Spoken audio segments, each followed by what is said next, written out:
अपने स्क्रीन पर इन दो तस्वीरों को जरा ध्यान से देखिए। एक है भारत की राष्ट्रपति और दूसरी है मद्रास हाईकोर्ट की सबसे सीनियर महिला जज। माफ करिएगा, मद्रास की नहीं, केरल हाईकोर्ट की। ओह, गड़बड़ा गया। केरल नहीं, मद्रास हाईकोर्ट की। अरे नहीं नहीं, लग रहा है फिर से गड़बड़ा गया। अच्छा चलिए, ये मद्रास हाईकोर्ट की हैं कि केरल हाईकोर्ट की, इसका फैसला आप ही लोग कर लीजिएगा।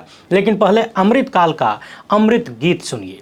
ऐसा लग रहा है कि कश्मीर से लेकर कन्याकुमारी तक विश्व गुरु की व्यवस्था में यही गीत गाया बजाया गुनगुनाया जा रहा है कि हमसे जो टकराएगा चूर चूर हो जाएगा, जो भी विरोध जताएगा मौन कर दिया जाएगा, जो भी हक जतलाएगा कैद में रखा जाएगा, और जो न्याय की बात सिखाएगा तो ट्रांसफ़र कर दिया जाएगा।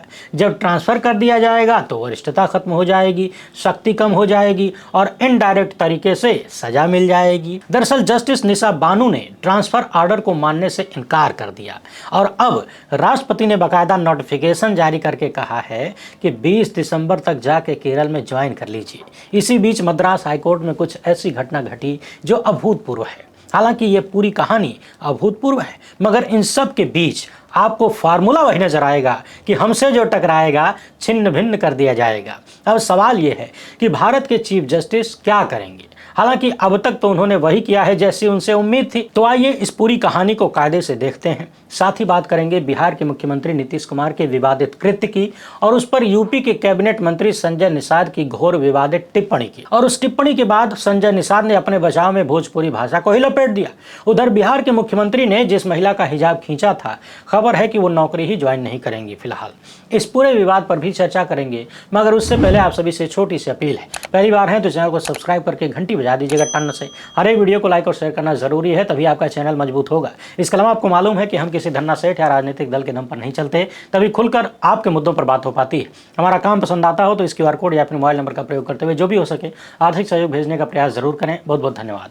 आपने वो गीत सुना होगा कि चना जोर गरम बाबू मैं लाया मजेदार चना जोर गरम, मगर देश के मिलावटखोरों ने चने की भी ऐसी तैसी कर दी है। जी हाँ, पत्रकार सचिन गुप्ता ने एक्स पर जो वीडियो शेयर किया है उसमें दावा किया जा रहा है कि किस तरीके से चमड़ा रंगने वाला ओरामाइन केमिकल लगाकर चने को पीला और चमकदार बनाया जा रहा है, जबकि ये केमिकल प्रतिबंधित है, जहरीला है। और तो और यूपी के सीएम सिटी यानी योगी आदित्यनाथ के शहर गोरखपुर में 30 टन मिलावटी चना पकड़ा गया है। 30 टन। अब जरा सोचिए कि आदमी कहां जाए और क्या खाए। पहले मिलावटी चना, मिलावटी पनीर, मिलावटी तेल, घी, मिर्च, मसाले ये सब खा के बीमार हो जाए, और बीमारी से लड़ने के लिए दवाई खाए तो दवाइयों नकली, बच्चे सिरप पी लें तो पी के मर जाएं। लेकिन फिर भी आप लोग टेंशन मत लीजिए, इन्हीं रास्तों पे चल के तो अमृत काल आता है, जहां जहरीली शराब और जहरीली दवाओं को बनाने बेचने वालों पर बुलडोजर नहीं चल पाता है, वहां जहरीला चना बेचने वालों पर क्या चलेगा। अरे भाई, बुलडोजर तो खाली उन लोगों के लिए है ना। हालांकि बिना दोष सिद्धि के किसी पर भी बुलडोजर चलाना गलत है, गैर कानूनी है, मगर ये बात उसके लिए है जो कानून को मानता हो। हालांकि इस वीडियो में ये बताया गया है कि चने को जब आप तोड़ेंगे, जब वो 2 पार्ट में बढ़ जाएगा तो भीतर की तरफ सफ़ेद दिखेगा, ऊपर से पीला पीला चमकदार दिखेगा, तो समझ जाएगा कि ये मिलावटी है। इसके साथ ही पानी में डालने के बाद भी खेला सामने आ जाता है। अब सबसे पहले मद्रास हाईकोर्ट की कहानी देख लेते हैं, इसके बाद चलेंगे बिहार। मद्रास हाईकोर्ट में जज हैं जस्टिस निशा बानू, जिन्होंने कई संविधान सम्मत फैसले दिए। चाहे वो सरकारी तबादलों का मामला हो, कह दिया कि ट्रांसफर को दंड के रूप में इस्तेमाल नहीं करना चाहिए। पुलिस या जांच एजेंसियों की मनमानी हो, उन्हें भी समय समय पर रास्ता दिखाया और कहा कि कानून व्यवस्था के नाम पर लोगों के मौलिक अधिकारों का हनन बंद करिए, ये नहीं होना चाहिए। महिला अधिकारों को लेकर भी तमाम बातें इनकी तरफ से निकलती रही।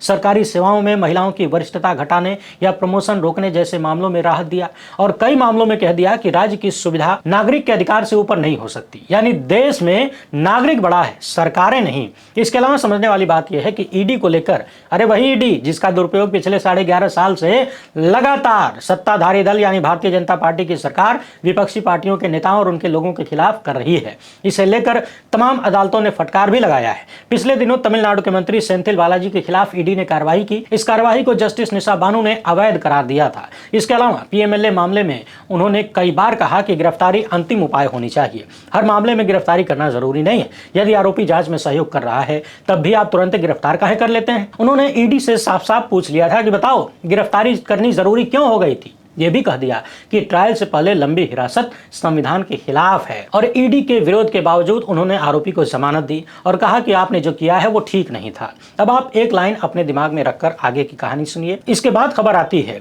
कि 27 अगस्त 2025 को यानी जुलाई में इन्होंने ईडी को खरी खोटी सुनाया था। अगस्त महीने में मद्रास हाईकोर्ट से उठाकर केरल हाईकोर्ट के लिए ट्रांसफर कर दिया गया। अब समझने वाली बात यह है कि मद्रास हाईकोर्ट में जस्टिस निशा बानो सबसे सीनियर महिला जज थीं और तीसरे नंबर पर टॉप सीनियर जज में थीं।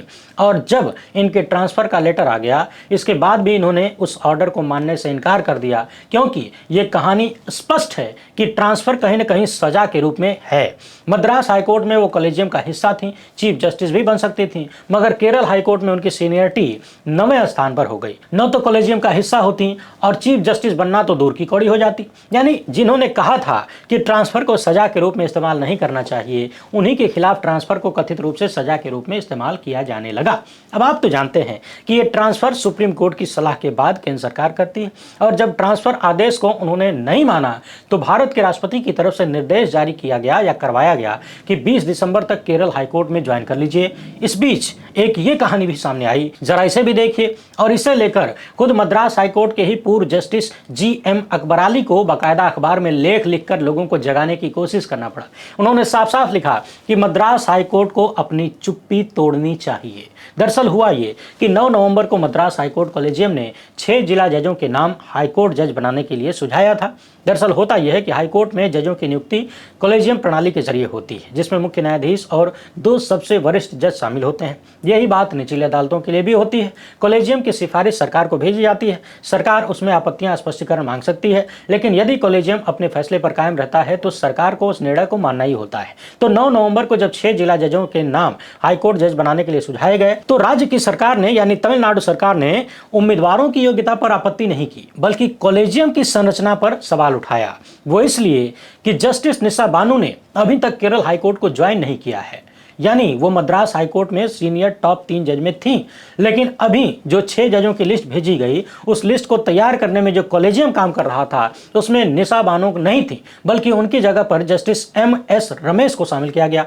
अब सवाल यही उठा कि निशा बानो को क्यों हटाया गया, यानी जस्टिस निशा बानो को हटाने का कारण क्या था? क्या इसके लिए कोई कानूनी या संवैधानिक आधार था? क्या सुप्रीम कोर्ट का कोई स्पष्ट दिशा निर्देश था? यानी जब तक जस्टिस निशा बानो मद्रास हाईकोर्ट में हैं तब तक उनके अधिकार कैसे छीने जा सकते हैं? उनका काम कोई और कैसे कर सकता है? क्या हर जगह जबरदस्ती की व्यवस्था चल रही है? इस मामले को लेकर पूर्व जस्टिस अकबराली ने लिखा कि लोकतंत्र की प्रक्रिया ही आधार होती है और प्रक्रिया कोई सजावट की वस्तु नहीं है। यह तर्क पूरी तरह से गलत है कि अच्छे उम्मीदवारों के लिए प्रक्रिया को नजरअंदाज किया जा सकता है। संविधान में प्रक्रिया ही मूल होता है। अब सवाल यह है कि क्या जस्टिस निशा बानो को यह दिखाने का प्रयास किया गया है कि आप भले ही केरल में ज्वाइन नहीं करेंगी, लेकिन मद्रास में आपको काम करने नहीं दिया जाएगा, यहाँ जबरदस्ती आपसे आपका अधिकार छीन लिया जाएगा। कॉलेजियम व्यवस्था पर पहले से ही पारदर्शिता की कमी, भाई भतीजावाद, सामाजिक प्रतिनिधित्व की कमी, राजनीतिक प्रभाव और जवाबदेही का अभाव जैसे सवाल बार बार उठते हैं। ऐसे ही सवाल अब मद्रास हाईकोर्ट कॉलेजियम को लेकर भी उठ गया है कि आखिर जस्टिस निशा बानो को बाहर क्यों किया गया और जस्टिस MS रमेश को किस आधार पर शामिल किया गया। तो कुल मिलाकर आसान भाषा में कहानी यही है कि यदि कोई महिला कलाकार गीत के माध्यम से सरकार से सवाल पूछे तो उस पर FIR हो जाती है। यदि कोई पर्यावरण कार्यकर्ता और साइंटिस्ट लद्दाख का अधिकार मांग ले तो उन्हें कैद कर लिया जाता है। कोई जज यदि ऐसा फैसला दे दे या आदेश दे दे जो भाजपाई सिस्टम को अच्छा न लगे तो उसे सजा के तौर पर ऐसा ट्रांसफर दिया जाता है कि उसकी सीनियरिटी खराब हो जाए, वो चीफ जस्टिस न बन पाए। याद होगा अभी हाल ही में हमने दिखाया था कि कैसे जस्टिस अतुल श्रीधरन जो कि मध्य प्रदेश में थे, पहले उनका ट्रांसफर छत्तीसगढ़ किया गया। वहां वो तीसरे नंबर के सीनियर जज होते, यानी कॉलेजियम का सदस्य होते, चीफ जस्टिस भी बन सकते थे। फिर बाद में उनका ट्रांसफर बदल दिया गया इलाहाबाद हाईकोर्ट, जहां उन्हें 7वें स्थान पर जगह मिली, यानी सीनियरिटी खत्म, कॉलेजियम का हिस्सा नहीं और चीफ जस्टिस बनने का रास्ता भी लगभग बंद।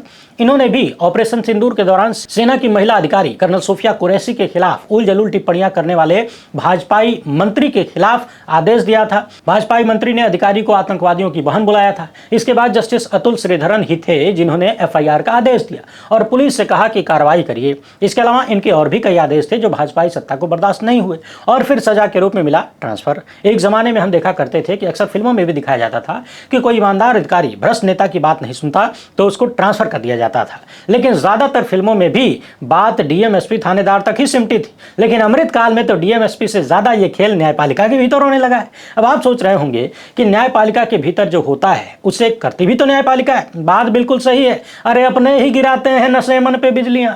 भारत के चीफ जस्टिस और सुप्रीम कोर्ट कॉलेजियम की इच्छा के बिना यह सब कुछ नहीं होता है। आगे की कहानी को समझने के लिए ये तस्वीर देखिए। हमारे वर्तमान चीफ जस्टिस साहब हैं, जो चीफ जस्टिस बनने से पहले हरियाणा के भाजपाई मुख्यमंत्री के बुलावे पर डिनर करने चले गए थे, वो भी परिवार के साथ। ढेर सारे जजों को भी ले गए थे। इससे पहले जो चीफ जस्टिस थे बी आर गवई साहब, उनकी कहानी भी हमने कई बार बताया था आपको। उम्मीद है सारा खेल आप समझ गए होंगे। अब समझ गए हैं तो चलिए बिहार। पिछले दिनों हमने देखा कि कैसे पटना में एक कार्यक्रम में सीएम नीतीश कुमार ने अचानक एक मुस्लिम महिला डॉक्टर का हिजाब खींच दिया। वीडियो वायरल हो गया, चारों तरफ इसकी निंदा हो रही है। लोग कह रहे हैं कि जो महिलाओं का हिजाब खींच रहा है वो प्रदेश क्या चलाएगा।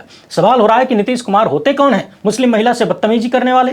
मुस्लिम पर्सनल लॉ बोर्ड के अध्यक्ष मौलाना यासूब ने कहा कि जो काम बीजेपी आरएसएस ने नहीं किया वो नीतीश कुमार ने कर दिखाया। इन्हें सबके सामने माफी मांगनी चाहिए। उधर जम्मू कश्मीर की पूर्व मुख्यमंत्री महबूबा मुफ्ती से लेकर यूपी के सांसद इकरा हसन ने तथा तमाम धर्मगुरुओं ने नीतीश कुमार से माफी की मांग किया है। हर तरफ चर्चा होने लगी है कि नीतीश कुमार जैसे जैसे बुढ़ा रहे हैं, सठिया रहे हैं क्या। आखिर आए दिन मंच पर भोजपुरी वाला ठरकी पना क्यों दिखाते हैं।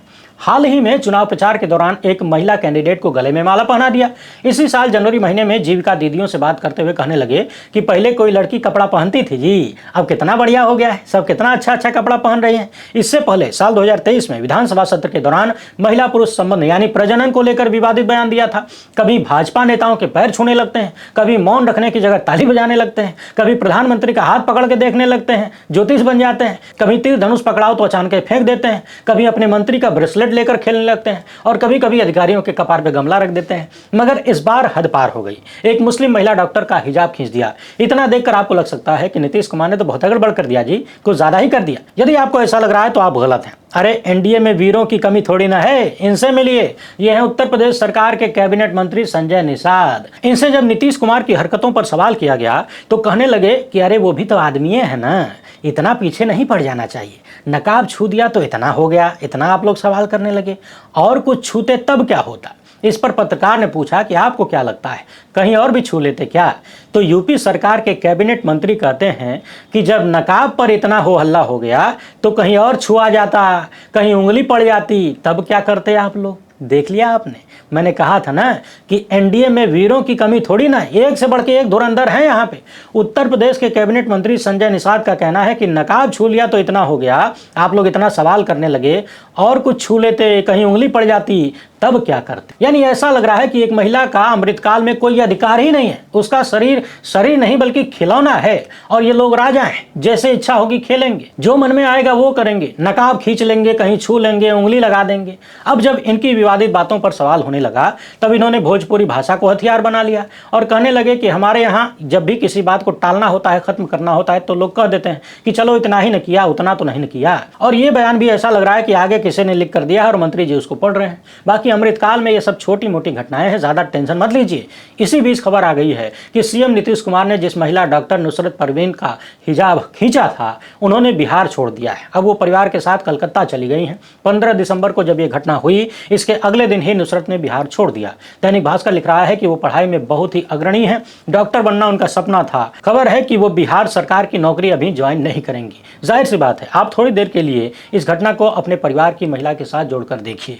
पूरे देश में वीडियो वायरल है, मानसिक तनाव कितना होगा। परिवार के लोगों ने पत्रकारों से बताया कि घटना के बाद नुसरत परवीन सदमे में हैं। परिवार उन्हें समझाने की कोशिश कर रहा है लेकिन स्थिति ठीक नहीं हो रही है। फिलहाल उन लोगों ने बिहार लौटने और नौकरी ज्वाइन करने का फैसला अपनी बेटी पर छोड़ दिया है। सोचिए नीतीश कुमार की इस हरकत से एक महिला और उसके पूरे परिवार पर क्या बीत रही है। सवाल यह भी है कि जिस व्यक्ति की मानसिक स्थिति ऐसी है, क्या उन्हें पद पर बनाए रखना बिहार के इस कदर मजबूरी बन चुकी है। बाकी देखते जाइए नीतीश कुमार अभी और कौन कौन सा दिन दिखाते हैं और उसके ऊपर से एनडीए के अन्य लोग कौन कौन सा रास्ता सुझाते हैं। वीडियो पसंद आई हो तो ज़्यादा से ज़्यादा लोगों तक पहुंचाएं। पहली बार है तो चैनल को सब्सक्राइब कर लीजिए। हमसे जुड़ने के लिए बहुत बहुत धन्यवाद। जय हिंद।